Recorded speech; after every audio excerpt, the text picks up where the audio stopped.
Vou postar no YouTube. Beleza, ó. Aqui a gente, vamos pensar nessa estrutura aqui. Tem uma classe conta, que é abstrata.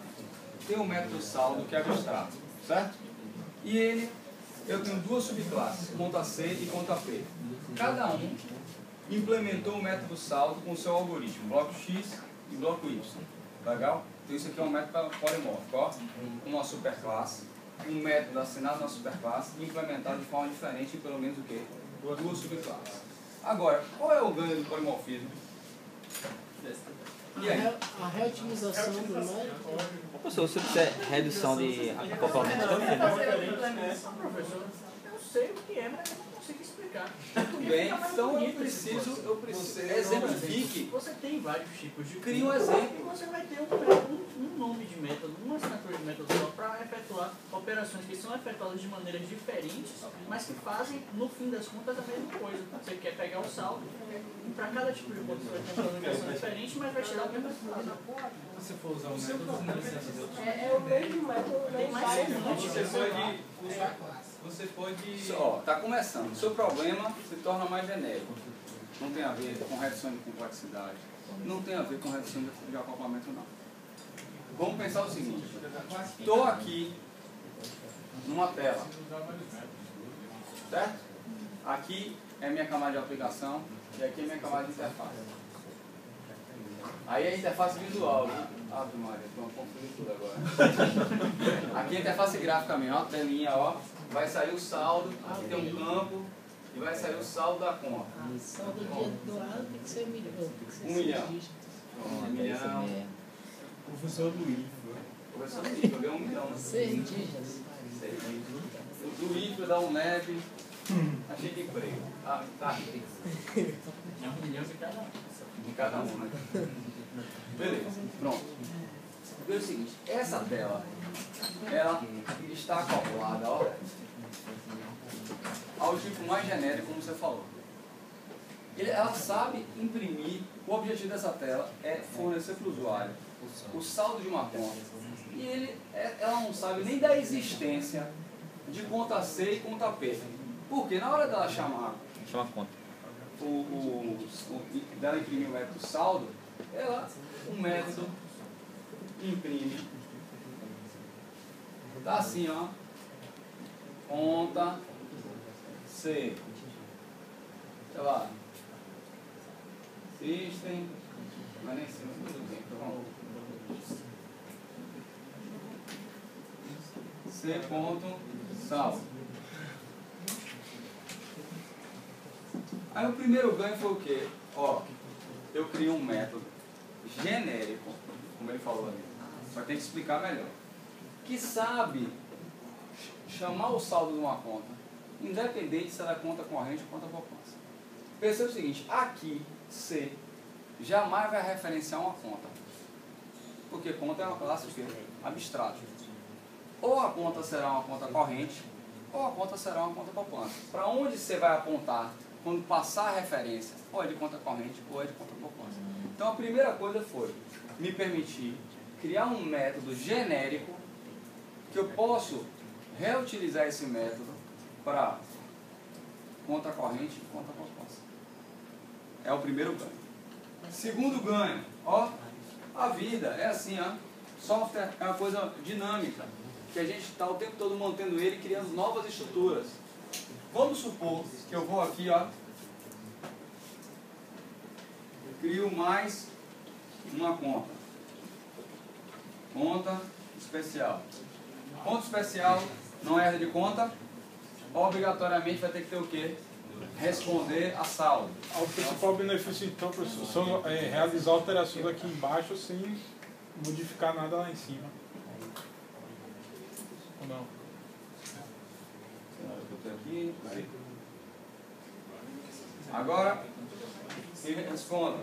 Qual é o impacto? Nenhum. É a mesma coisa. Tudo continua funcionando. Mas eu continuo sem saber como botar isso em palavras. Exemplifique. Posso tentar? Cria o exemplo. Se você não sabe, se eu conseguir explicar aqui como para vocês, como é que você vai explicar para mim? Se eu não consigo explicar com palavras para vocês. Eu peguei e criei um exemplo. Aí agora você precisa inverter isso, né? É você que explica para mim. Explica um exemplo. Tem que ser assim. Professor, acho que Não adianta decorar, Primeiro seria- reduz acoplamento, não, diminui a complexidade. Não, não está claro aqui não está claro o ganho.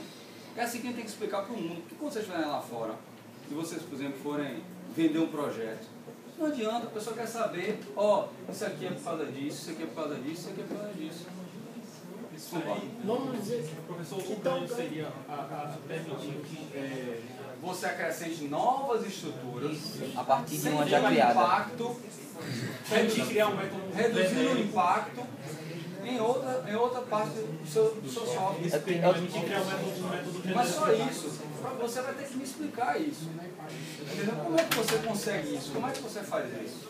Não é só, tá bom, você tem uma estrutura que não tem um impacto, mas explique como é que isso funciona. Então, professor, eu posso pensar que seria, ele causa menor impacto na camada de aplicação Primeiro que aqui é camada de interface. do interface.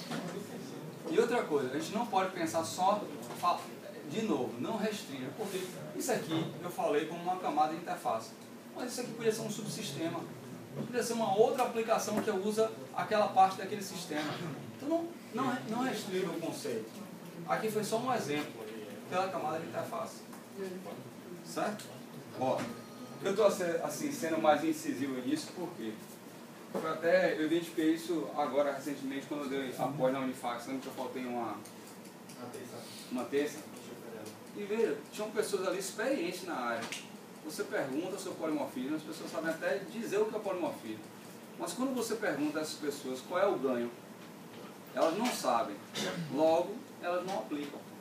Você só vai aplicar, só vai se meter num negócio desse, numa confusão dessa, no seu projeto. Mas você está lá, no seu projeto, com alguém com um prazo apertadíssimo, correndo para fazer o seu trabalho. Como é que você vai ter confiança de fazer isso? Porque você sabe na prática aplicar isso. Você não sabe só reduzir isso. Não. Você entende claramente qual é o ganho que você vai ter criando essa estrutura. E é um ganho, muitas vezes, não presente. É um ganho para o quê? Para futuras manutenções e evoluções do seu software. Eu botei aqui, posso ler aqui o trecho que seria uma vantagem.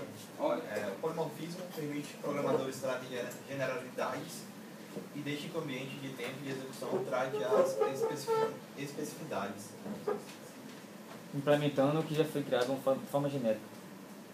legal. Se eu dissesse isso há 5 minutos atrás para vocês, Não entendo não. entendeu? Você é assim, você pode usar essas palavras, mas contanto que você complemente com a explicação para ficar palpável. Eu tenho que desenhar isso aí, né? É isso, se põe no lado inverso. Se eu não tivesse mostrado isso aqui para você, você ia ler essa frase, exemplifique, tragam para o mundo. A gente tem sempre esse problema na academia.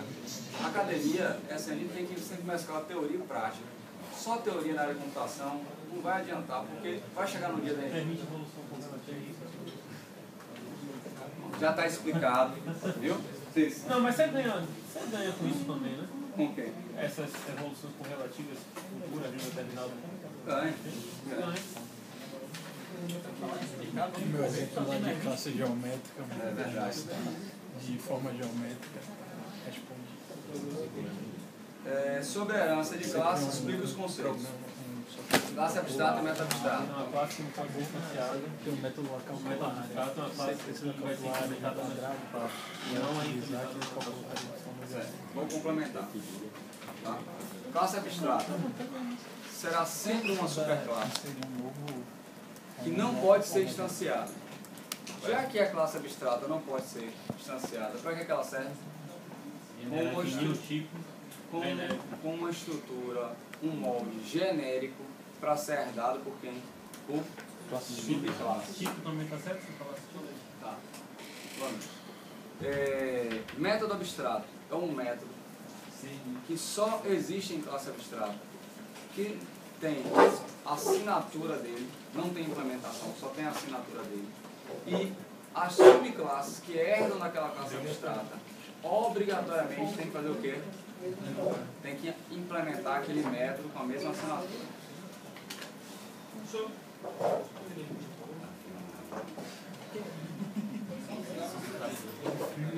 quero mais um zero aqui. Eu quero mais um zero. Vamos lá. Classe abstrata. A classe abstrata é um método que só existe em classe abstrata. Que na classe abstrata só tem a assinatura dele, não tem implementação. E as subclasses que herdam daquela classe abstrata obrigatoriamente tem que implementar aquele método. Então, quando conta diz que tem um método abstrato saldo, ela está dizendo o seguinte, ó, toda conta tem que implementar, tem que ter um algoritmo para saldo. Se o algoritmo fosse igual para as três contas aqui, conta especial, conta corrente, conta compasso, o que é que se fazia? Tirava ele de abstrato, subia o algoritmo para cima e deixava a subclasse herdar aquele método, certo? A classe abstrata sempre uma superclasse que não pode ser instanciada. Que não pode ser instanciada e serve como um molde, uma estrutura genérica para subclasses. Sabe que no meu concurso, sabe qual ponto que caiu? Qual que? O ponto do concurso caiu. Programação é. Tinham vários pontos, caiu exatamente. Professor, no método abstrato os parâmetros podem mudar? Não, mas pode mudar em relação à assinatura de baixo? Não. O que é manter a mesma assinatura? Nome mais parâmetro. Então, por exemplo, saldo aqui. Se saldo aqui não tem nenhum parâmetro, não vai ter aqui embaixo também não pode ter nenhum parâmetro. É a mesma assinatura. Que não é só o nome, é nome mais parâmetro. Mas quando chegar aqui embaixo vai trabalhar de forma diferente. Assinatura. Eu falo da assinatura diferente. Não pode ter que ter a mesma assinatura. Assinatura Por que você composta de trabalhar de nome. forma diferente? Um algoritmo diferente? Porque é o seguinte, quando eu falo polimorfismo, só vem o exemplo de forma geométrica na minha cabeça. Aí o que acontece? Se você tiver, por exemplo, círculo você vai trabalhar com raio e com pi. Já quadrado você vai trabalhar com lado. Isso vai modificar o parâmetro. Não? Falta, ó, de novo. Mas ele, acho que ele confundiu, porque no livro ele comenta isso aí. Mas os dois métodos, nas duas classes, tem o método área. Entendeu? Não tem parâmetro, sabe por quê? Porque círculo tem seus atributos, triângulo tem seus atributos. Perfeito, é isso. Você tem que olhar assim. Dentro de cada um ele vai especificar. Beleza. Beleza? Generalização. Vamos dar fluência a esse negócio.